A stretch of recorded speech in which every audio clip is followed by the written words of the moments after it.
Hare Krishna. Bueno, bienvenidos otra vez. Vamos ahora a tener la lectura del último capítulo, que es el último ensayo de este libro, Krishna and Indological Studies, por su servidor Horacio Francisco Arganis Juárez, PhD. Vamos a leer el abstract de ese artículo y queda pendiente el segundo, que es sobre la antigüedad del Bhagavatam. ¿Cuál es la antigüedad del Srimad Bhagavatam o Bhagavad Purana de la literatura clásica de la India, que es bastante largo y lo leeremos también en secciones? Ya leímos el primero, que se llama la demanda de un código de ética o bioética en los estudios sociales de religión. Leímos Señor Krishna reconocido por eruditos mucho tiempo atrás. Existen referencias de Krishna en los Vedas Shrutis. Y ya leímos recientemente crítica epistemológica a la indología contemporánea. Y vamos a leer Decodificando la historia tradicional purana Itihasa, un llamado por un abordamiento alternativo de hermenéutica. El Astra dice así: por siglos ha sido afirmado, tanto en obras de divulgación y por los especialistas, que India no contiene textos de historia. Sin embargo, hay evidencias y varios eruditos quienes han descubierto que esto no es completamente verdad.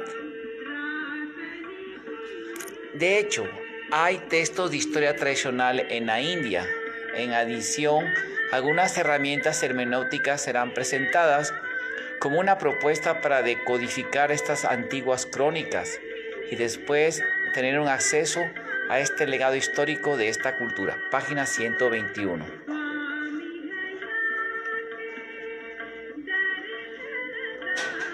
Bueno, vamos a leer la página 121.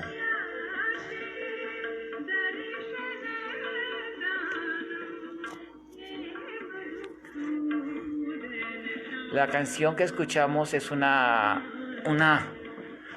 muy bonita lírica de Yayade Goswami que se llama He Murari, que es hermoso. O sea, es cantada aquí por Srimati Lakshmi Shankar, la hermana de Ravi Shankar, que es muy devota de Krishna, y es una canción hermosa que describe los pasatiempos de Krishna, ¿no?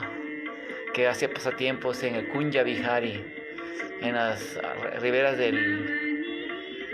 Vrindavan, del Yamuna. Es muy hermoso, o sea, es precioso.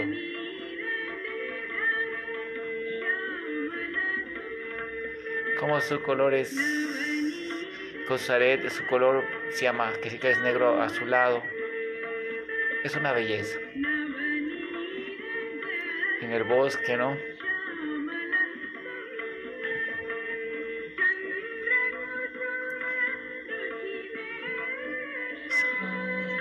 Son descripciones de Krishna y sus pasatiempos. Gopinayeso.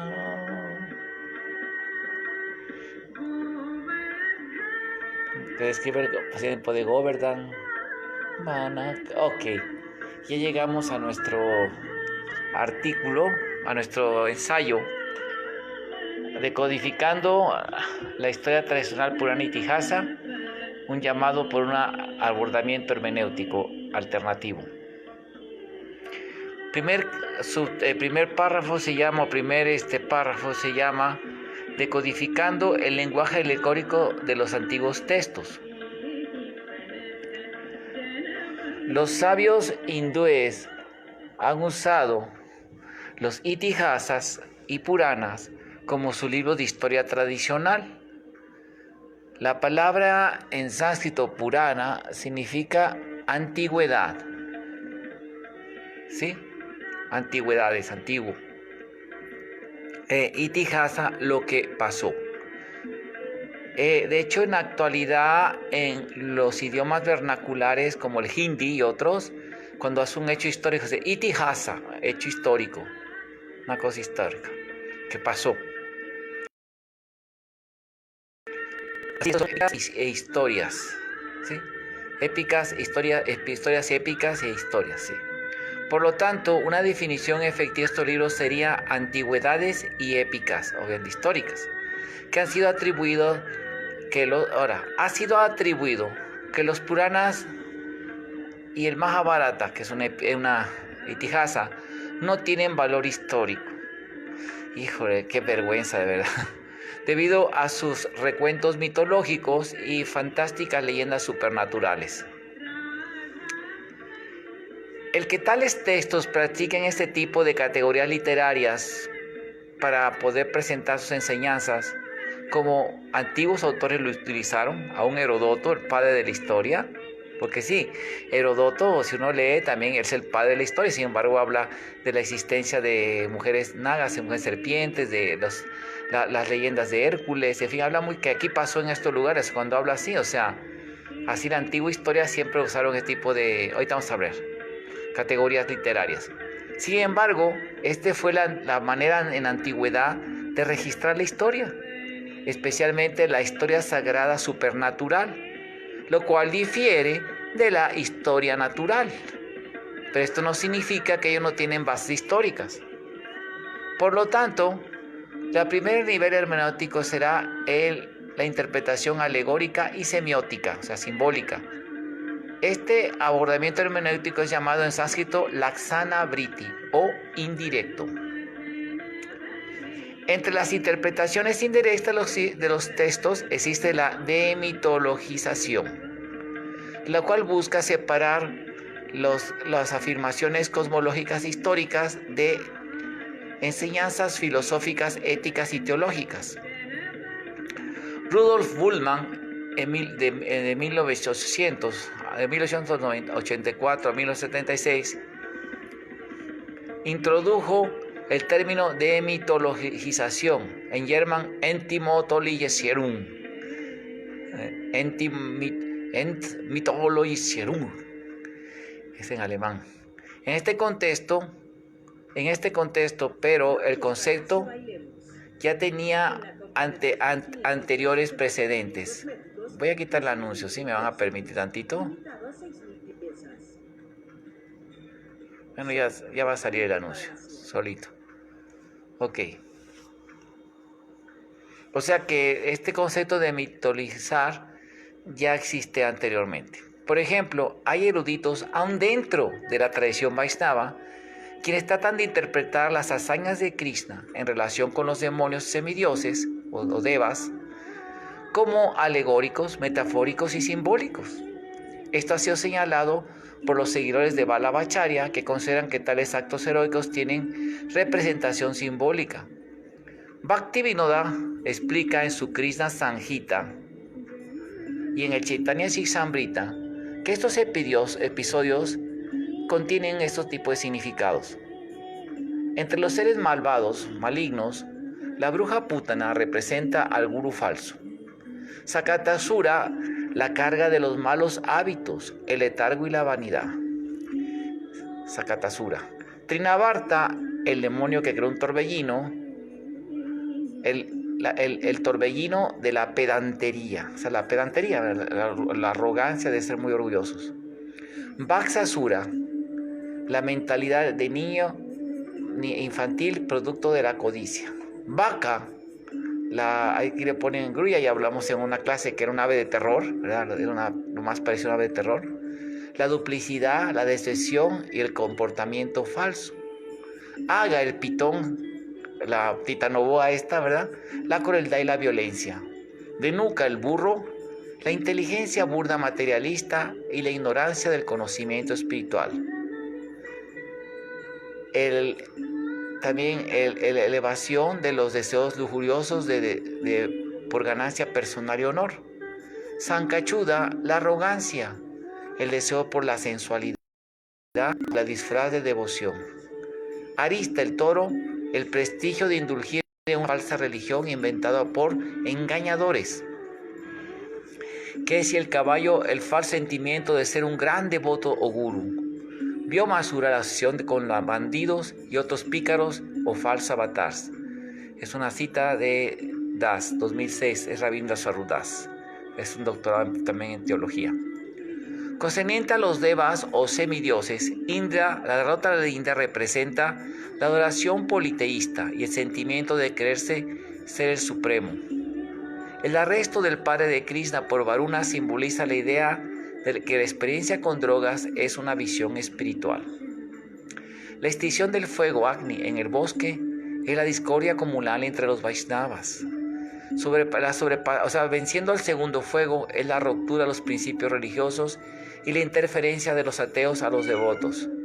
Sin embargo, Schubert y Kreyer insisten también. Vente.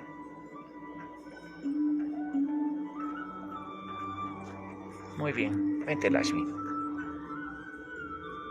Aunque Schubert y Kreyer también insiste en su libro La India Histórica.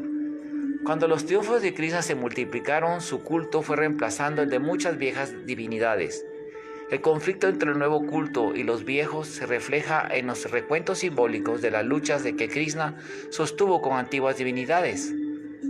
Un video ejemplo habla del triunfo de Krishna, la adoración de Krishna sobre el fuego, sobre Agni, el dios del fuego. Schubert, Lucille y Claire Leonard, 1968, página 26. Otra serie de indicios semióticos es señalado por la Enciclopedia Británica. El vaquero cristiano de la comunidad pastoral que sobrepasó y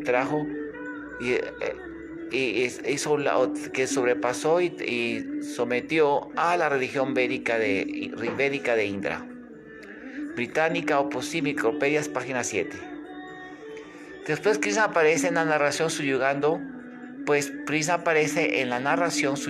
a los principales dioses del panteón ribédico, incluyendo Varuna y Yama. Sin embargo, la historia es más consagrada a la derrota de Shiva y Brahma. Esto hace posible concluir que estos fueron los fervores prevalecientes en ese tiempo, cuando el bhagavatismo intentaba imponer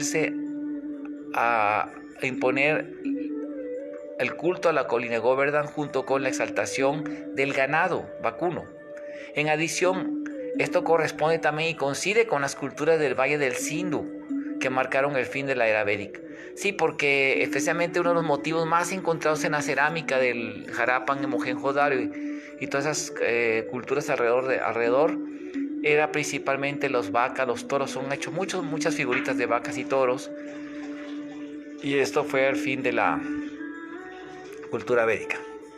En una caminata en agosto de 1973 en Londres con David Lawrence, el sabio tradicional Prabhupada dijo, literalmente sí, de hecho, en el Bhagavatam hay algunas historias figurativas similares a las fábulas de Esopo, pero estas son para instruir. Aun si Chaitanya Mahaprabhu explicó una mitologización. Las historias ilusorias opuestas a la conclusión de la conciencia de Krishna concerniente a la destrucción de la dinastía Yadu, la desaparición de Krishna, la historia que Krishna y Balaram surgieron o nacieron de un pelo blanco y negro decido de Akasha y Vishnu, la historia acerca del robo de las reinas esposas de Krishna. Chaitanya Mahaprabhu explicó a Sanatana Goswami las propias conclusiones de estas historias con ese significa como leyendas, ¿verdad? Que no son históricas totalmente. En su tika, Prabhupada dijo esos significados. Algunos pasatiempos de Krishna son mencionados en el Mahabharata, como el Mausala Lila, cuando se mató la dinastía Yadu. Estas incluyen las historias de la destrucción de la dinastía Yadu, la desaparición de Krishna para ser herido por la flecha de un cazador, la historia de la encarnación de Krishna de una pieza de pelo que es Avatara, como bien del Mahishi Saharana, el rapto de las reinas de Krishna. Realmente estas no son reales, sino son relatadas para confundir a los asuras que quieren probar que Krishna es un ser humano ordinario. Estas son falsas en el sentido que esos pasatiempos no son eternos, ni son trascendentales o espirituales. Es la misma cita del Chaitanya Charitamrita. De hecho, en el comentarista Vaishnava, en sus comentarios del Bhagavatam, de Vansiar, sus comentarios Vaishnavas, el comentarista Vaishnava del Bhagavatam, Vansidar, ¿sí?, usa este método hermenéutico para explicar cómo estas son solamente para alejar a las personas ateas del mensaje puro, citado en Thompson 1973. O sea, esas historias se relatan para que las personas materialistas que no tienen fe piensen que Cristo es un ser humano ordinario. Luis González comentó: sin embargo, su función como matador de demonios es propia, se encaja bien en la historia. González, 1933. Lucius Schubert y Leonard Krieger claman: Carl ordenó a una monstruosa criatura, una gigantesca grulla, a vencer y devorar al pequeño Krishna. Schubert et al. Opus sí, cita. Algunos dicen que era una grulla oriental. Así la narración es verdad. Es como una manera de reducir y minimizar la narrativa épica. Otros sugieren que el demonio de Nukasura era alguien que se disfrazaba a sí mismo como un asno. Recientemente, muy después de que hice este ensayo, estudiando más a fondo las características que la palabra usada vaca, que se usa en sánscrito, no es usada en los diccionarios sánscritos de Harvard, encontré que la palabra para pato es kadamba y otras palabras que no son vaca. Y vaca era un animal parecido a un pato, también se dice, y parecido a una grulla, pero parecido más a un pato. Y este animal atacó con su pico a Krishna por las características, un ave así en la prehistoria que vio también hace como 5,000 años. Estas fueron las aves del terror. Y hubo en Asia, se ha encontrado esto en China, se han encontrado restos en América, eran aves grandotas carnívoras, como Bakasura precisamente, muy parecida a la iconografía incluso. Como bien, aquí. Bien, el hecho de que existan resemblanzas alegóricas y metafóricas con gran riqueza semiótica o simbólica no cambia la historicidad para nada. Prabhupada comenta en el Bhagavatam 3.24.30 sobre Brahma: quien viajaba en un cisne significa que él tenía su planeador, o sea, su aeroplano en forma de un cisne. El mismo texto 4.25.29 Narada Muni nos cuenta la historia de Purañana. Es claramente una alegoría. En el quinto canto, la descripción del bosque, del disfrute, es una alegoría también. En el 10º canto, la descripción del otoño también tiene significado alegórico. Srila Prabhupada comenta que los seguidores de Madhava en su línea son muy cuidadosos en aceptar el recuento o la historia de el pasatiempo de Brahma, cuando los vaqueritos y sus terreros fueron fueron dormidos y robados. También uno de los grandes investigadores de este tema fue Richard L. Thompson, quien señala otro significado alegórico del Bhagavatam 5.21.13, cual escribe los 12 meses del año. El carro del dios del sol tiene solamente una rueda, lo cual es conocida como Samvatsara. Los 12 meses son calculados para hacer sus 12 rayos, los rayos que van al ring, ¿no? Las 6 estaciones son las secciones de su ring. Y los 3 chaturmasya o periodos, las 3 secciones son su hub. El hub, ¿qué es este? El hub, sí, son su eje, donde entra su eje, su hueco de eje. Como la rueda de una máquina de presión para hacer aceite. O sea que esto de que el carro del sol tiene una rueda, todo eso dice Sariputta Prabhu, que es metafórico. Tiene bastante sentido, ¿verdad? Porque son los años. Tiene mucho sentido esto. Ok. Vamos a leer lenguaje histórico mitológico. Mientras que es verdad que muchos de los mitos representan el colectivo imaginario de las sociedades, especialmente cuando es concepciones cosmogónicas que se refieren a la creación del universo, o sea, el origen del hombre y las especies, lo cual trata con un fenómeno que está más allá de la observación y de la verificación científica o empírica. Es interesante que varios especialistas, aún en las ciencias naturales, han señalado que el hombre moderno no es la excepción en este asunto. O sea, que también el hombre moderno tiene concepciones cosmológicas así míticas, ¿no? O sea, supernaturales. Como Henry Morris señaló, nosotros conocemos que la evolución es verdad, aunque no conocemos cómo esta trabaja y cómo nunca la hemos visto que pase. Citado en Crítica, revista filosófica, 2011, página 31.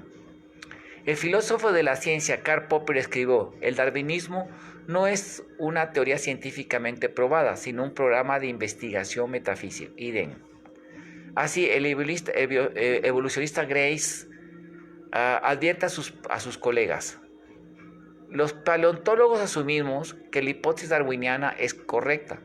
reinterpretamos el dato fósil de acuerdo a esta. Sin embargo, es el deber de los científicos destruir el mito de la evolución y pensar de las debilidades y la interpretación y extrapolaciones que los teóricos presentan para fijarse esto como verdades establecidas. Idem, o sea, la cita en el mismo lugar.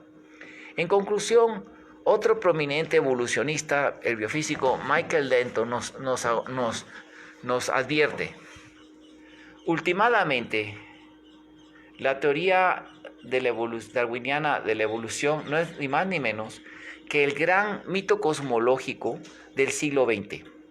Como la cosmología que reemplazó al Génesis y los mitos de la creación de hombre antiguo, la evolución satisface el mismo profundo necesidad psicológica de una explicación omnipotente del origen del mundo.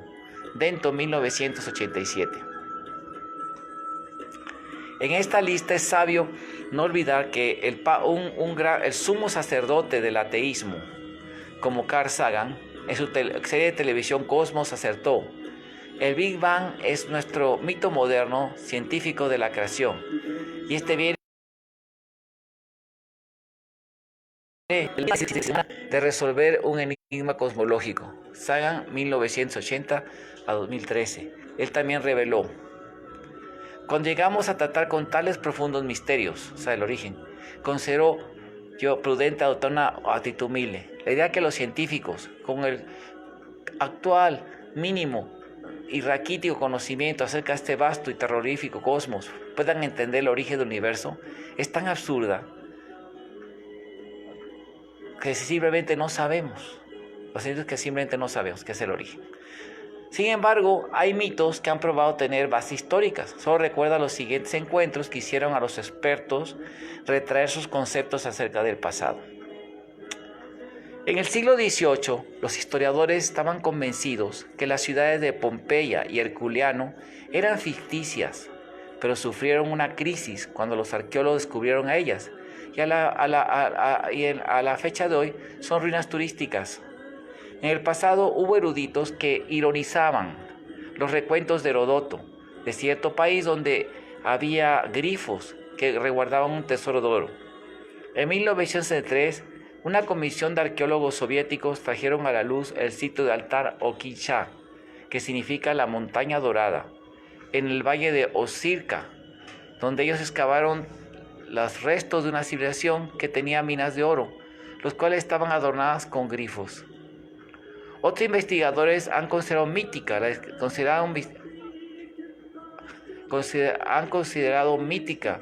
la descripción de la elevada fortificación de Petra, la ciudad, ¿no?, al sur, en el desierto sur del Mar Muerto, narrada por Aristótenes, Plinio y Eusebio, historiadores romanos, etc.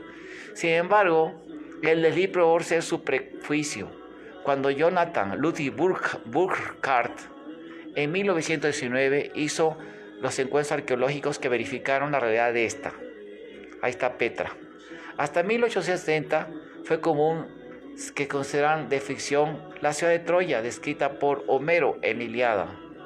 Aunque esto fue ridiculizado por historiadores en su intento, Henry Schliemann, usando el texto como mapa, o sea, la Ilíada, ejecutó excavaciones en Asia Menor y descubrió que el error eran los prejuicios de sus críticos. O sea, descubrió Troya. De hecho, descubrió que había 7 construcciones más antiguas de Troya. Tenía 7 capas, o sea, que desde mucho antes. Y su esposo son las joyas de Helena, a lo que decían que era mito, ¿no? En el tratado Chou Taquan, el embajador chino, de su nombre, ¿verdad?, de Chou, narra que existió una maravillosa ciudad rodeada por bardas en una jungla al sur de China. Hubo numerosos juicios aventurados que hicieron juicios que esto era solo imaginación. Pero dentro de unos años después, el naturalista francés H.H. Monod descubrió que en la profunda jungla de Indochina, las ruinas de Angkor Thom, con sus fortificaciones, y esto también, y allá también que persiste, Hay unos que prefieren no dar crédito, algunos historiadores y especialistas que prefieren no dar crédito al famoso cenote sagrado de los mayas de Chichén Itzá en el siglo XIX. O sea, algunos que decían que era ficción, que no sé qué. Sin embargo, sufrió un impacto cuando el arqueólogo H. Thompson la descubrió este gran pozo. O sea, decían que era mito, ¿no? Y pácatelas. Como he mencionado, debido al aislamiento cultural, a la ignorancia, a la carencia de una actualización académica y a la fluidización de paradigmas acerca de otras culturas, más si son ajenas al entorno ideológico donde hemos crecido y educado, es muy fácil así precipitarse y hacer malos juicios equivocados debido a la carencia de una especialización actualizada. Y nosotros no queremos dejar de mencionar cómo los habitantes de Venecia se reían de Marco Polo, porque él dijo que él vio en sus viajes que en China tenían piedras calientes para sus baños. Los especialistas consideraron esto ser solamente un mito. Ahora no sabemos, se trata del carbón mineral. En hecho, en tiempos más recientes, en el siglo XVI y después, los indios americanos describieron en forma mítica la llegada de las flotas de los colonos. El Códice Bourbon y el Códice Tolanamal de Aubin, que estaban en la librería de Escorial en España, enfatizan el peregrinaje de estas personas y son los grandes documentos históricos de los aztecas de este pueblo. Y son los grandes documentos históricos de los aztecas y hablan de su legendario viaje. Muchas de sus partes es pictográfico. Actualmente está en el Museo Nacional de Antropología en México, la Ciudad de México, donde el lenguaje mítico, simbólico y religioso sirve para dejar el testimonio histórico. Si esos textos te lo lees, súper simbólico, súper natural, simbólico, sin embargo tienen mucha presión histórica. Acerca de las crónicas puránicas, A. E. Wolfgang escribió, profesor A. Wolfgang de Fonseca, ¿sí? Escribió: uno quien ve solamente tontas fábulas y bellas alegorías no tiene idea de su significado. La mitología es algo muy diferente, es la más exaltada expresión de las más exaltadas verdades, y es mucho más, es también la historia primordial de la humanidad. Wolfgang, 1956. Este científico, este erudito especializado en indología en sánscrito y todo, en 1956, y es una época que estaba el orientalismo en su apogeo, y el paradigma cristiano colonial eran todo lo opuesto. Él dijo, no, miren, sí, porque, o sea, eso pasa en todas las culturas. Seguimos analizando. Y todo eso también en Europa, ¿no? Las leyendas de la historia británica, ¿no? La historia británica, habla de los reyes Arturo y todas esas leyendas en forma legendaria, pero traen un montón de historia eso, ¿verdad? Es legendario, pero sí tiene base histórica. Ahora analicemos las causas de la rechazación del hecho histórico, de la rechazación del dato histórico de estos libros, o sea, de los Puranas y el Mahabharata. Nosotros descubrimos que fue una preconcepción. Nosotros descubrimos que es una preconcepción, porque el periodo de Krishna narrado en el Mahabharata y Bhagavatam ya ha sido corroborado con geografía histórica, arqueoastronomía y algo de arqueología. Ahora, este concepto ya ha sido explicado. Viene de las personas de las religiones abrámicas, como los musulmanes, al Berún en el siglo X, judíos y cristianos, basado en su paradigma exclusivista de religión, el cual no admitía que existiera la tierra y mucho menos otras culturas a más allá de 6.000 años, cuando la creación bíblica empezó. Cuando de acuerdo a la creación bíblica fue hace 6.000 años.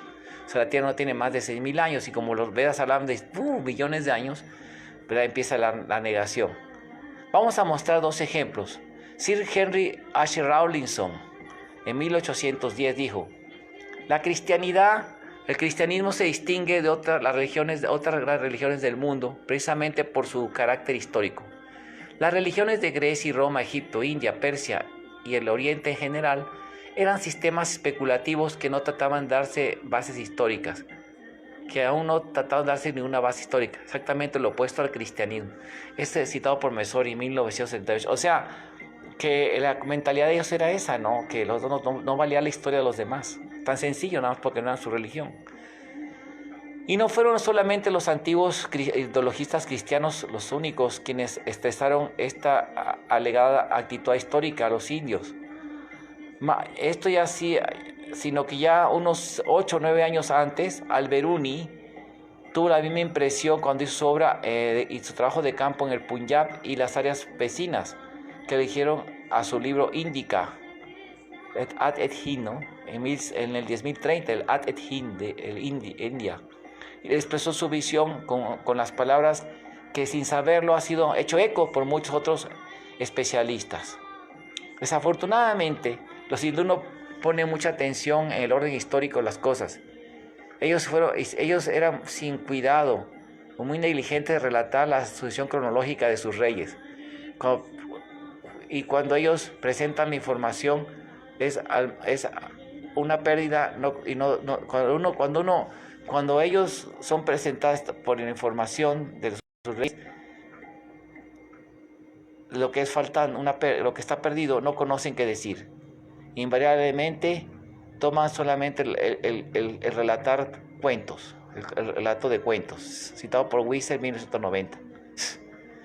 Otras bases para ahorita vamos a ver lo erróneo de eso. Bueno, otras bases de esta preconcepción viene de los ateos en sus diferentes manifestaciones, aún los infieles heréticos de la antigua India, quienes no reconocen que existan milagros y eventos paranormales o metafísicos. De hecho, actualmente es muy común para ellos tomar refugio en el dogma, en el credo de David Hume, quien irónicamente niega sin ninguna razón que los milagros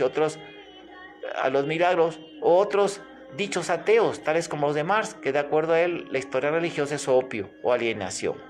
Ahora, como su paradigma está condicionado, o sea, muy condicionado, esto no les permite entender o interpretar los eventos milagrosos de las escrituras puránicas. Por lo tanto, expertos como E. Royston Peake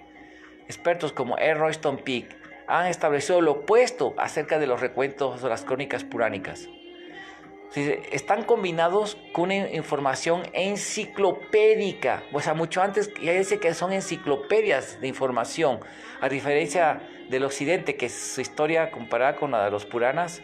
Ellos dicen, no, esto era enciclopedia. El enciclopedismo apareció en el siglo de las luces, en Francia. O sea que esto tiene enciclopédica. Y ellos son lo más similar a una historia que puede ser encontrada en la literatura hindú. Pique, en Diccionario de Religiones, 1908, página 383. Otro punto muy importante es no ignorar que existen renombrados especialistas, aun los pro-ario invasionistas como Michael Wiesen, que arguyen que el Rig Veda es una rica fuente de la antigua historia de la cultura indoeuropea y las más baratas son extensiones de los Srutis. Está la cita de Witzel. India posee, es verdad, una clase de textos que proclaman ser la historia del subcontinente. Los Puranas. Estos textos son redactados a lo largo extendido y compuestos por brahmanas con el pasar quizás de miles de años. Mucho después de los hechos que pretenden describir, desde la creación hasta los gustas más o menos. Naturalmente, ellos contienen mucho material legendario, aun si estos son tomados como se encuentran valiosos en encarado su valor, aunque mutuamente contradictorios.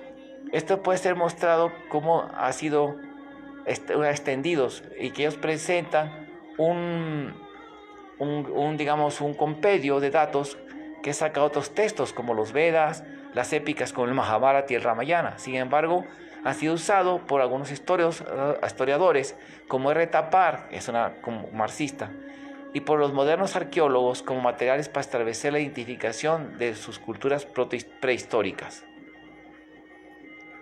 Wiese, 1990, 1.57.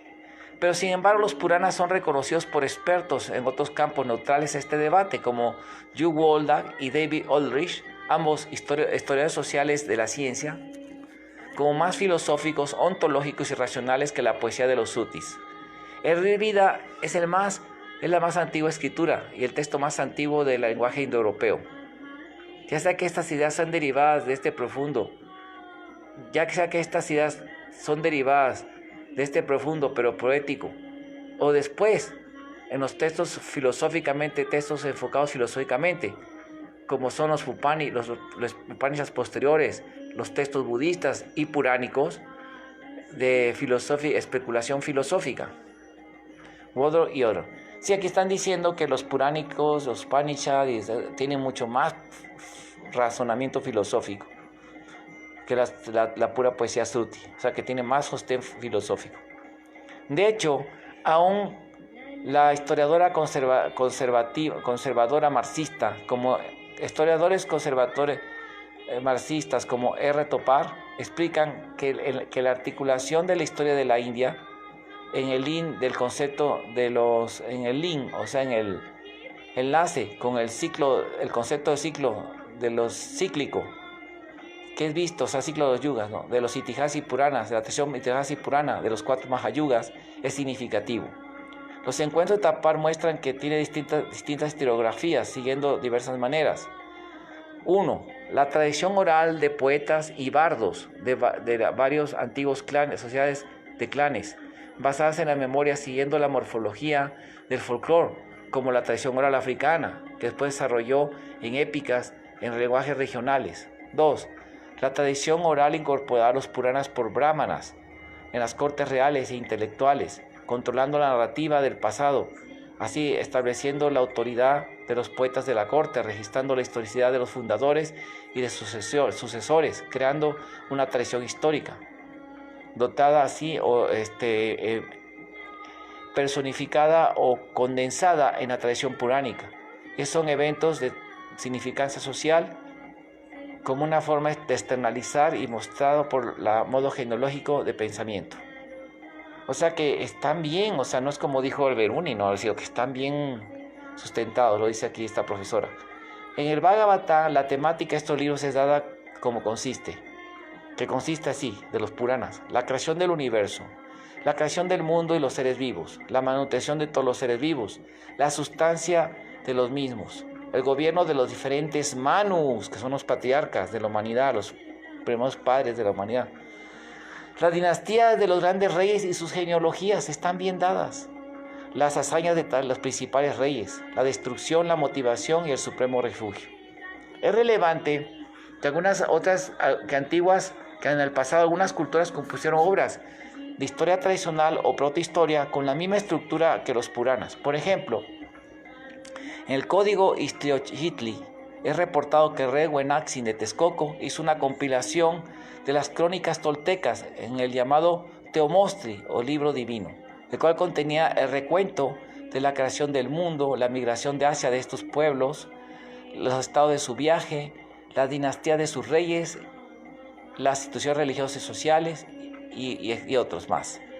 Klaus Klostermaier señala otro paralelismo.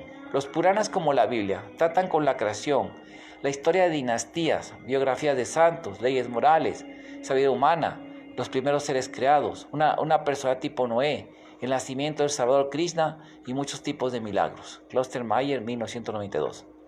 Similarmente, las antigüedades judías de Flavio Josefo tienen esa estructura, etc., en la cual, no como la moderna historia natural, los autores usan sin discriminación todo tipo de ornamentos y géneros literarios para registrar y transmitir los hechos históricos de sus culturas.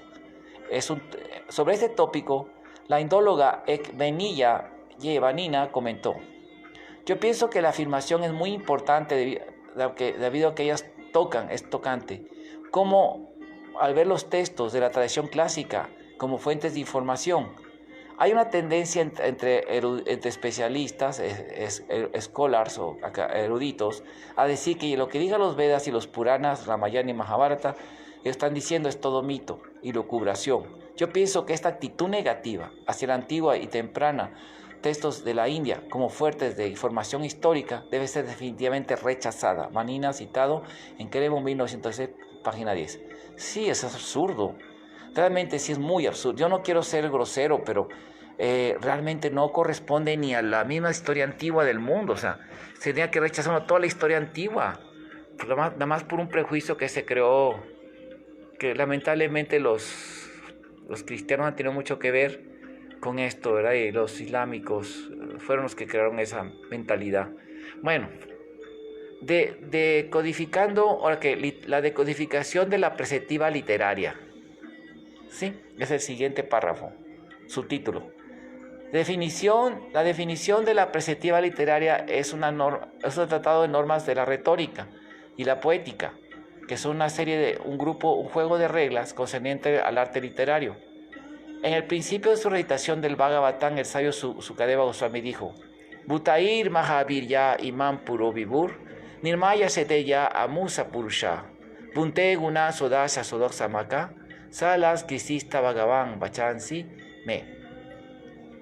Que la suprema personalidad de Dios, quien vive en los cuerpos materiales creados de los elementos, quien se acuesta dentro del universo y quien su encarnación Purusha causa a los seres vivos, están sujetos a las 7 divisiones de los materiales, que es el generador, se ha complacido y decore mis afirmaciones. Sa él, Alam Krisista, me decore, Bhagavan, personalidad de Dios, Van Shasi, afirmaciones me, a mí. Alankara en sánscrito significa lo cual adorna, ornamentos, y ellos son ornamentos de la poesía. Ella tiene sus equivalentes, digamos, se pueden forzados equivalentes a las figuras del lenguaje de inglés, como la metáfora, el símil, etc. Aunque ellos son más elaborados y más ampliamente usados. Puede que no haya una sola sentencia en sánscrito, en las obras sánscritas, lo cual no tenga un alankara. Cuando en inglés solamente era poesía, en la poesía inglesa era un lujo. Por ejemplo, en muchas partes se dice que Krishna tiene pies de loto u ojos de loto, los cuales es metafórico. Que Krishna no tiene flores en vez de ojos y pies. Ahora, otro alankara es Atyashokti,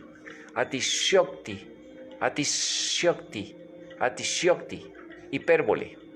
Cuando una palabra es usada para exagerar algo para evocar fuertes sentimientos o crear una fuerte impresión. Vamos a ver algunos ejemplos. Cuando acercamos a la vida de Krishna en el Bhagavatam, el sabio Sukadeva explica cómo algunas personas tenían miles de vacas, o el rey Banasura tenía miles de brazos, tenía 1000 brazos, y que se volvió tan poderoso que aún semidioses como Indra lo servían a él muy obedientemente. También él usaba disparar con sus 500 arcos disparar con sus 500 arcos contra Krishna en la batalla. Esto puede ser interpretado como una hipérbole, un lenguaje que representa que él tenía 500 arqueros en su ejército. De hecho, hay pasajes donde claramente el uso de retórica como hipérbola es una hipérbole para una impresión. Las sagas y obras heroicas, como el cantar del Cid Campeador, el cantar de Rolando en Francia, Le Chanson de Roland, y el Nibelungel saga, traducido como la canción de los Nebilungos, el canto de los Nebilungos, etc. Que esto era típico en el género épico, que es como es el caso de la narrativa de la vida de Krishna, la saga de la vida de Krishna en el Bhagavad Purana, es una saga. Por lo tanto, similarmente, Bhaktivedanta y Chaitanya, como todos los sabios hindúes llamados acharyas, han aceptado la validez de la interpretación literal histórica como anubriti. En adición, vemos que ver que el sentido semiológico como un medio para entender la tangible realidad de las aventuras de Krishna.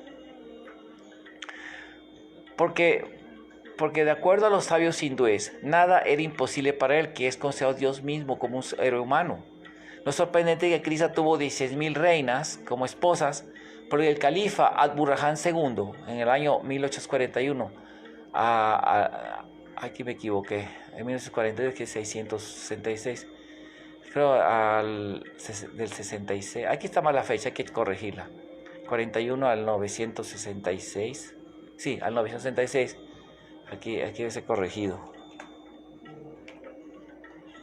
Él tuvo a Gurajantes I, que fue en 1841 a 766, tuvo 6.321 esposas, aquí ya tú dices 1000, o sea. Permítanme recordar cómo los espartanos, con 300 soldados, derrotaron a miles de persas de Jerjes en la batalla de las Termófilas. Parece tal, pero fue cierto. Y los historiadores dicen que eran millones, en fin. La historia de aquel tiempo. Lo mismo, Alejandro el Grande, con 35,000 soldados, derrotó a la armada más poderosa, al ejército más poderoso de 250,000 persas de Darío III, con 35 a 250,000 en la batalla de Guagamela. Entonces, que Krishna derrotara así. Ese tipo de hazañas han pasado aún algunas décadas atrás en la Segunda Guerra Mundial. Por ejemplo, en mayo 8, 1942, la batalla del Mar de Coral. Stanley Wesley de Besaya, con un simple y lento avión, un avión Douglas Downes, bombardero en picada del USS Georgetown, derrotó en combate aéreo dogfighting a 5 cazas japoneses 00, o sea, y derribó 3 y sobrevivió. O sea, esto, es imposible. O sea, aquí alguien que conoce un poquito la historia de la aviación, saben que un Douglas, un bombardero en picada, no vuela más allá de 300 kilómetros por hora, es mucho, muy lento y maniobrar. Y él, un cero, el avión, de los aviones más peligrosos, de los cazas más avanzados en su época, y con un Douglas así, con cañones de 20 milímetros, sea un cañón de 20 o 2 cañones de 20, no me acuerdo, o sea, 2 o 1, y dos ametrallas .50 al frente, de media pulgada, y esos aviones hacían pedazos a las superfortalezas volantes. Un avión de esos a un Douglas no le duraban nada.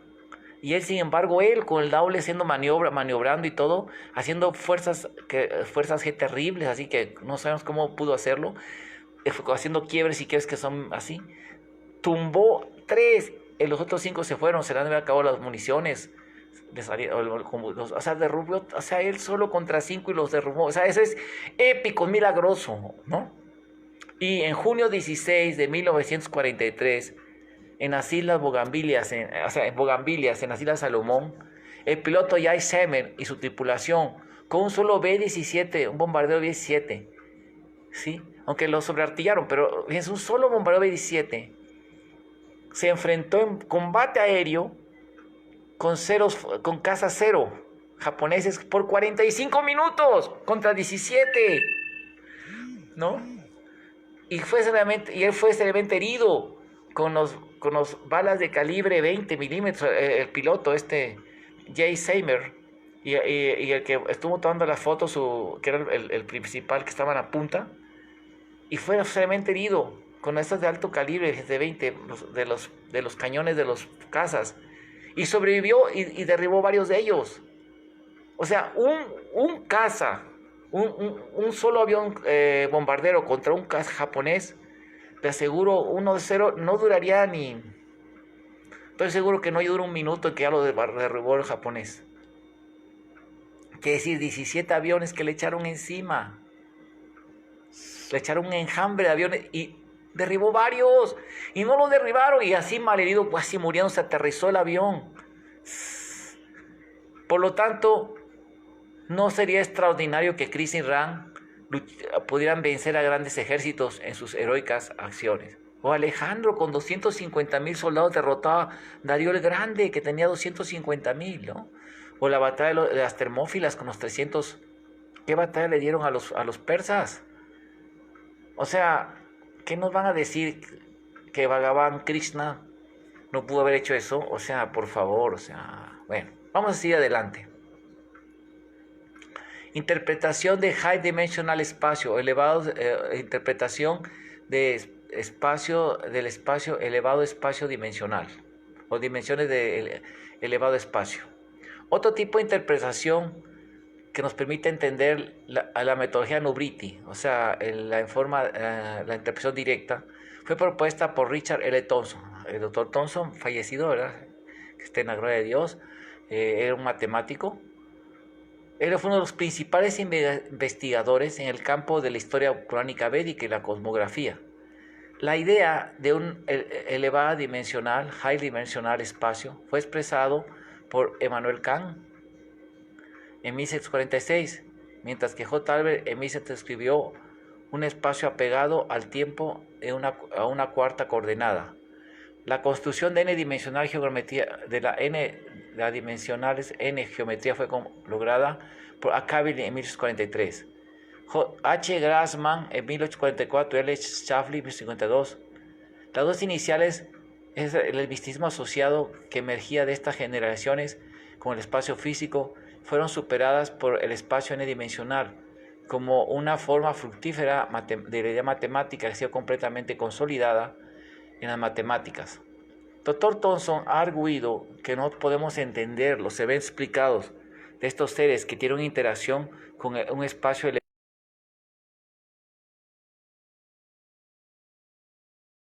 elevado.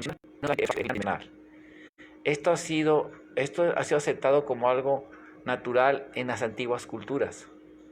Él nos da también el ejemplo del antiguo rey Banasura, quien obtuvo 1000 brazos y disparaba 500 flechas, diferentes arcos, aunque Ravana tenía a paralelo 10 cabezas. Esto es posible en una interacción de un espacio elevado dimensional. Vamos a ver la cita de Thomson. Aquí hemos introducido la idea de un espacio dimensional elevado, espacio dimensional, que puede ayudar a nosotros a entender la idea acerca del espacio explícito en la literatura védica. El término espacio elevado dimensional es sacado de las modernas matemáticas. Esto no aparece directamente en la literatura védica. Es parte de un intento de puentear el concepto entre moderno pensamiento y el mundo védico. Este concepto es cercano junto con la idea de varios niveles de desarrollo de seres sensorial, de estos seres así sapientes. Para un claro entendimiento de este tópico, los expertos están invitados a estudiar las obras del fallecido Dr. Thomson. Ok, profanación del mundo mágico. En la siguiente línea de rama hermenéutica que ha surgido por algunos eruditos, sería el siguiente. Entre los fenómenos que han marcado la historia universal han sido los llamados contactos del hombre con seres supernaturales, llámelos a ellos ángeles, devas, dioses, apariciones de la Virgen, teofanías de Dios, epifanías, etc. Y otros, que han hecho surgir movimientos sociales religiosos que han dado y han producido imperios, incluyendo tiempos coloniales y oscurantismo, etc. Sin embargo, esto ha arguido que estas epifanías han ayudado a elevar la moral, los valores ético-morales y a configurar también la identidad étnica social, como la superación existencial y axiológica de los seres humanos en diferentes culturas. Precisamente hay una disciplina que se encarga de investigar este tipo de fenómenos, es la historia de la religión, la cual orgullosamente se redefine como el estudio científico de las religiones en el pasar del tiempo. Por lo tanto, los exponentes de esta disciplina tratan de reunir todos los requerimientos que una ciencia necesita. Sin embargo, existió un proceso histórico que evolucionó desde el tiempo del Renacimiento al siglo de las luces hasta la formación del paradigma moderno, lo que es una ciencia, produciendo una secuela o un reduccionismo de todos los eventos paranormales o milagrosos, descalificándolos o descalificándolos a ellos como histeria colectiva, experiencias de conciencia alterada o simbólicas, o sea, realidades simbólicas sociales, no históricas. La negación de los milagros y eventos paranormales de la historia de la religión ha sido un extremo fideísmo, un fideísmo extremo por parte de los militantes ateos desde tiempos antiguos. Sin embargo, esta fue nutrida con la doctrina llamada religión natural, sostenida por los deístas del siglo XVIII, y fue adoptada por la teología natural, seguida por la teología modernista y liberal, siglo XIX, que dirigió a la historia natural o darwinismo. Que esta tiene como punto de partida axiomático, o sea, sin demostración, se ha dado como un hecho, que la realidad puede ser solamente explicada negando la intervención de fuerzas supernaturales, tales como los milagros y Dios, etc. Después, solamente un paradigma incuestionable, materialista, reduccionista y mecanístico, excluyendo sin consideración o tolerancia otros abordamientos o propuestas de la realidad, para imponer el primer dogma inflexible de otra religión, otra doctrina religiosa secular. El catecismo positivismo de Acon. citado en Gutiérrez Sainz, profesor doctor Gutiérrez Sainz, filósofo de la UNAM. ¿Sí?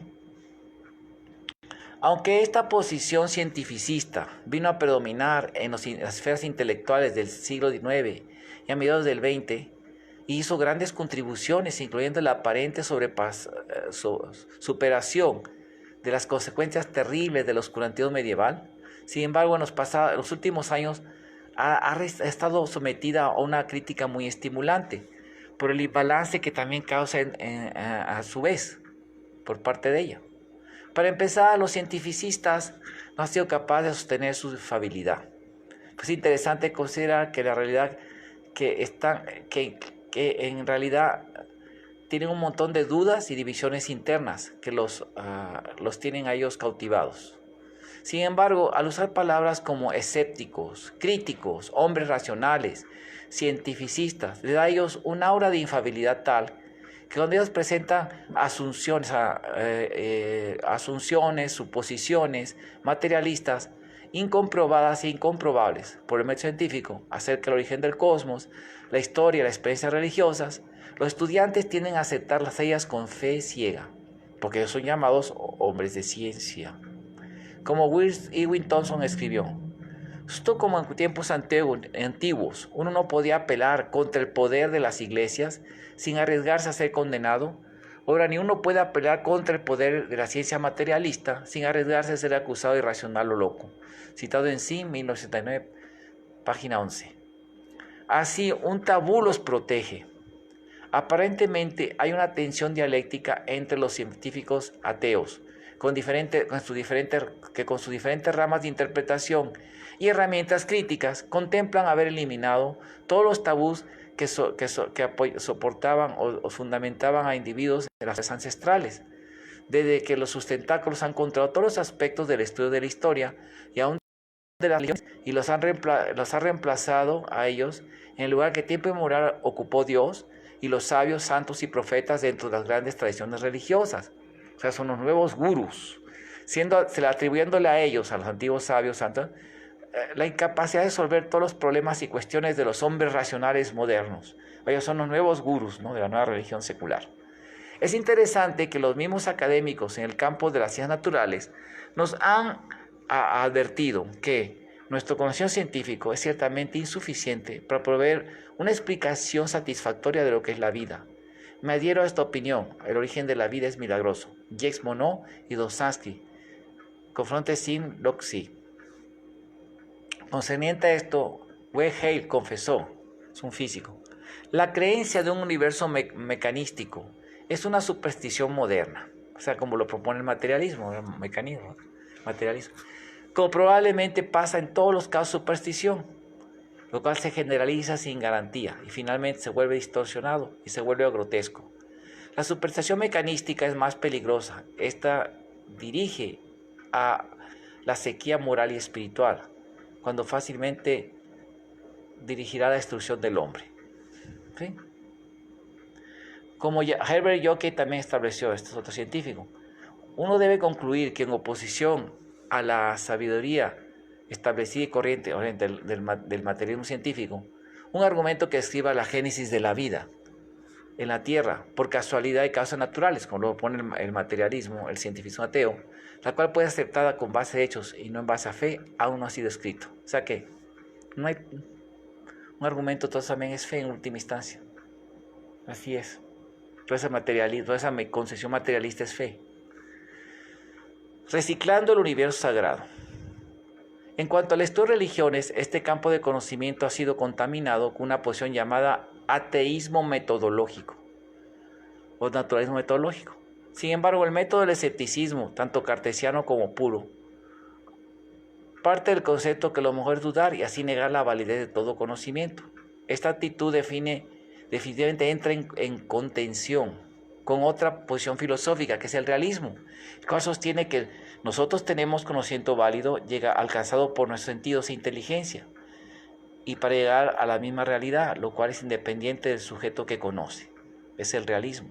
Que existe el realismo no importa lo que tú pienses, no. Existe y que podemos abarcar la realidad, a diferencia del escepticismo, que nada es realidad. ¿Sí? Gutiérrez Sainz, 1996, 12. Pues pues lejos de ser objetivo, y distancia mucho de ser objetivo el escepticismo, porque el objetivismo es doctrina filosófica de acuerdo a la cual el objeto tiene pruebas sobre el sujeto. El escepticismo es la negación de la realidad, el negacionismo de la realidad, que no se puede acá, ¿sí? Océano 1995, página 150. Es un diccionario enciclopédico. Concurrentemente, las reglas que gobiernan la metodología de la investigación científica demanda la fenomenología, la suspensión de todos los juicios previos, o sea que uno debe olvidarse de todo lo que han pensado, y la observación del fenómeno en sí mismo en orden de obtener la más elevada objetividad. O sea que para estudiar algo antes de observarlo tengo que olvidarme lo que han dicho los demás, olvídate.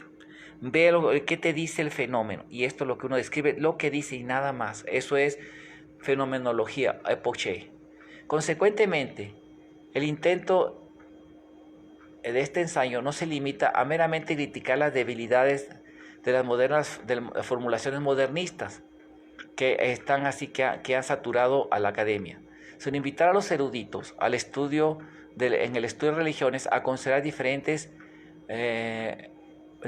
propuestas de avanzada, ¿sí? De punta en el mundo académico para entender el fenómeno histórico, este fenómeno histórico. Como Richard Thompson propuso en su gran conferencia en el Parlamento de las Religiones en Chicago en 1993. En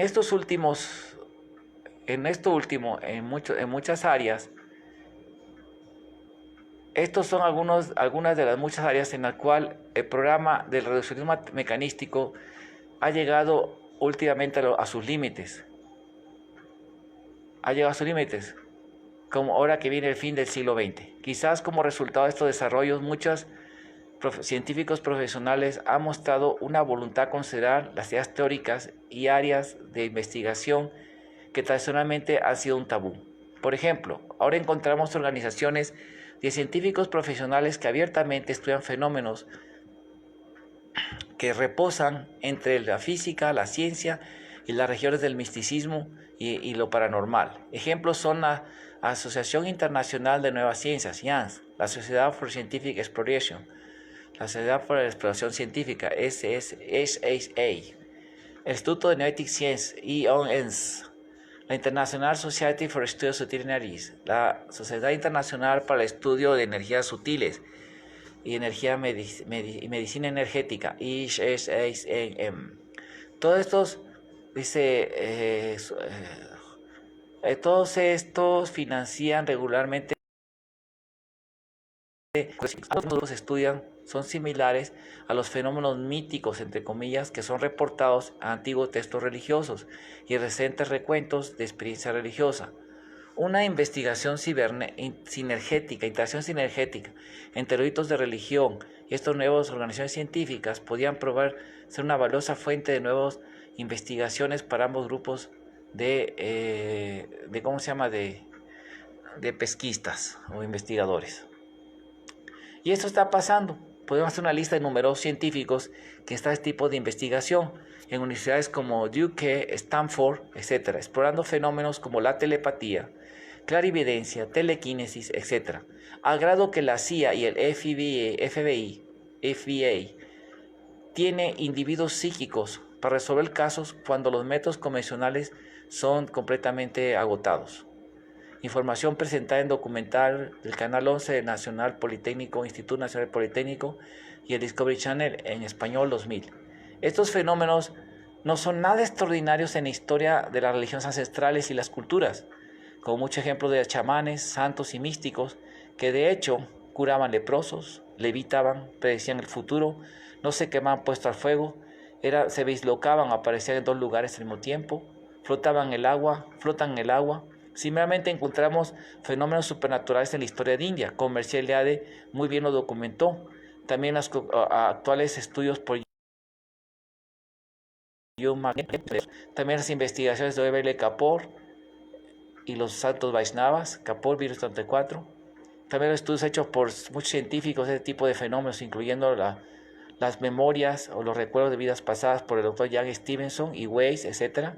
Sin embargo, entre los pioneros, el doctor Weiss, son psiquiatras, sin embargo, entre los pioneros de este abordamiento está Ernesto de Martino, cuya obra Eliade lo señala. El universo ha sido purificado de toda valoración mágica religiosa. Y el racionalismo no corre ningún riesgo de observar objetivamente ambos, los milagros de los primitivos chamanes y los fenómenos paranormales de los medios. Consecuentemente, el mundo mágico busca así un stock, o sea, nos da una bodega, o sea, de estos milagros, usando documentos tecnológicos usados y discutidos en sus artículos sobre la percepción extrasensorial. Eliade Marcier, 2004. El libro su libro se llama el mundo mágico. Es un libro muy bueno de este especialista.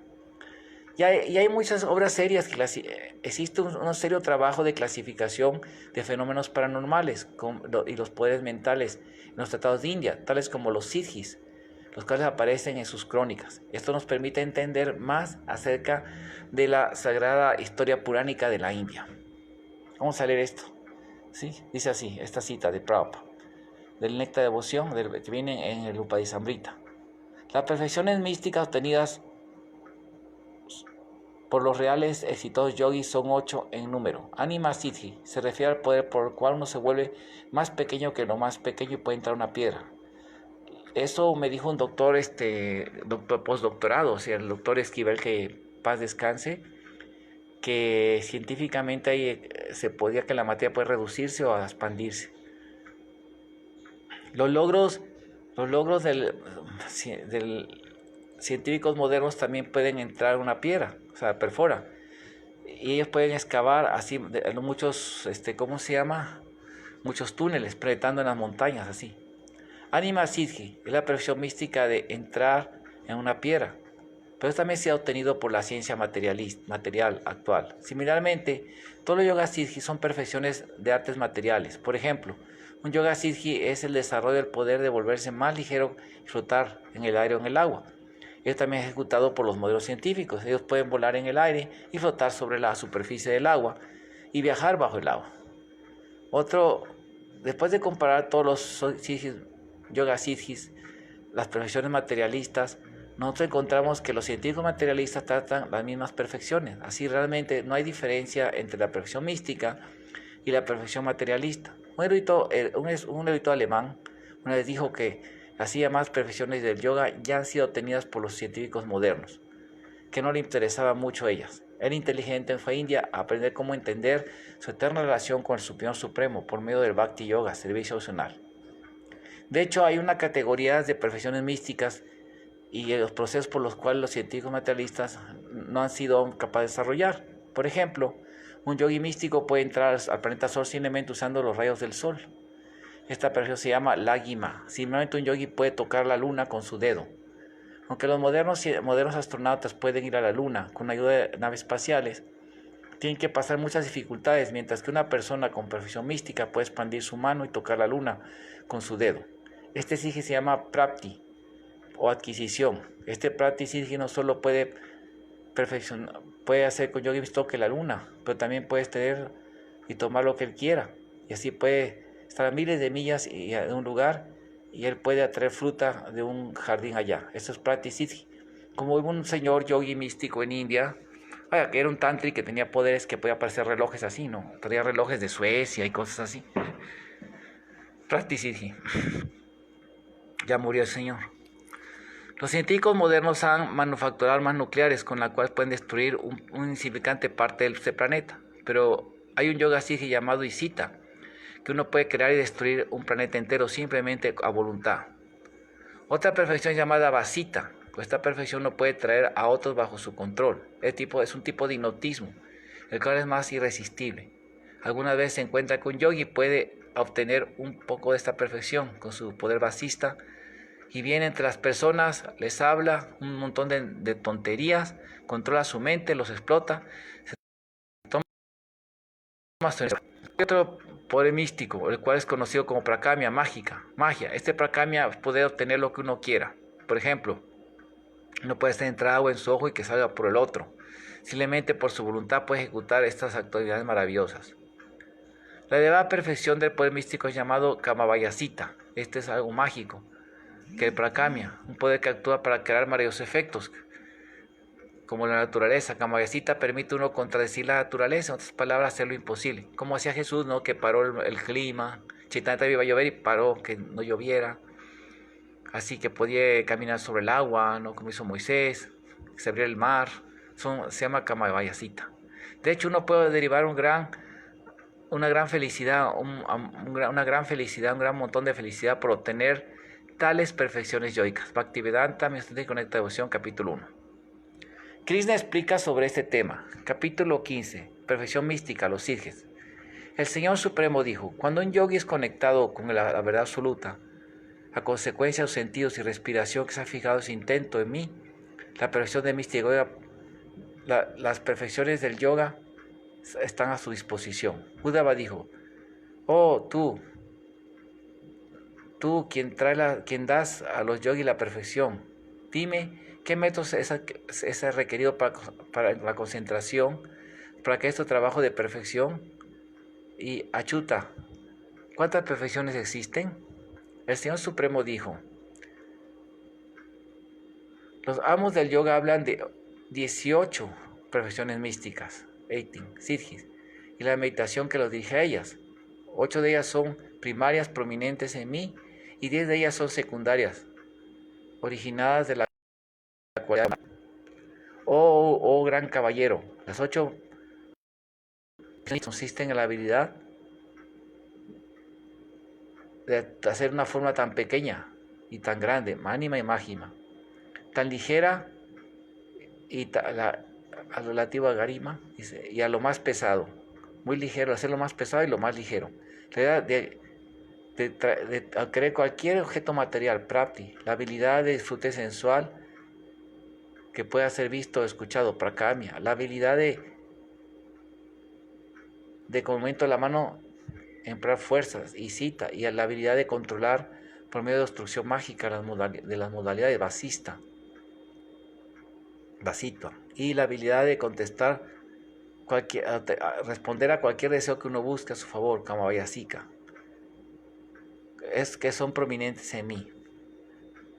Después, los siddhis secundarios consisten en la habilidad que su cuerpo no sea plagado por el hambre, no sea plagado por hambre y sed, la habilidad de escuchar de lejos, la habilidad de ver cosas muy lejos, la habilidad de ser transportado a la velocidad de la mente, la habilidad de asumir una forma que uno quiera, la habilidad de entrar en los cuerpos de otros, como los fantasmas, ¿no? Que se meten en el cuerpo de otros. Así los tiempos poder místico pueden meterse en otro cuerpo, sutil los cuerpos del otro, posicionar otro cuerpo. La habilidad de morir a la voluntad cuando uno quiere, y la habilidad de ser testigo y jugar en los planetas celestiales, con los devas, la habilidad de ser perfectamente a lograr lo que uno quiera, la habilidad de tener el mando y así, ¿verdad? Sin ningún impedimento. Para conocer el pasado, también conocer el presente y futuro, ser las dualidades, conocer la mente de otros, parar la potencia del fuego, el agua y el veneno, y así no ser conquistado por otros.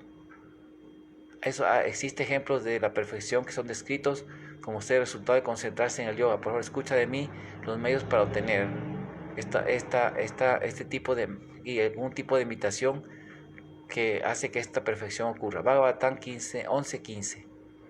De esta manera, este tipo de poder paranormal también son obtenidos por métodos tántricos chamánicos. Es otra forma. Conclusión. Para finalizar, ya hemos visto en este análisis diferentes extractos o tipos de interpretación con varias herramientas. La interpretación alegórica semiótica, la interpretación indirecta existe la de mitologización, el lenguaje histórico mitológico, la perspectiva literaria, decodificar la perspectiva literaria, interpretación de elevados dimensionales, espacios elevados dimensionales, reciclando el mundo sagrado por fenómeno psíquico y místico fenómeno. Y esto nos puede ayudar a entender y decodificar el mensaje de la historia presentada en la geografía sagrada y la historia tradicional no solo de India, pero también de otras culturas, en orden de entender el legado histórico dejado por nuestros ancestros en la antigüedad y específicamente en los textos puránicos, por aplicar una combinación de estas técnicas presentadas aquí, y ciertamente esperamos que otros investigadores traigan otras más métodos para iluminar los siglos que vengan, para iluminarnos en los siglos venideros. En referencia a esto, el doctor John E. Mark, psiquiatra de Harvard, después de acumular años en su investigación de casos paranormales con personas de encuentros con seres de elevada dimensión, escribió en su obra Pasaporte al Cosmos. Él estudió a gente que era así adoptada por aliens, seres así alienígenas, testiguas. Sí. Para mí, esto parece aún más como que existimos en un cosmos multidimensional, un cosmos que parece estar lleno con seres, criaturas, espíritus, inteligencias y Dios. Mark 1999. Y bueno, esta es la bibliografía, se las voy pasando para que la vean. La bibliografía.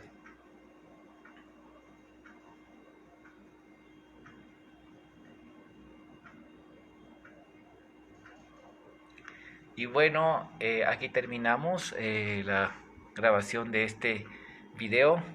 Espero que les sirva a todos y se animen a conseguir el libro. Voy a dejar luego el link en el lugar aquí de edición. Muchas gracias.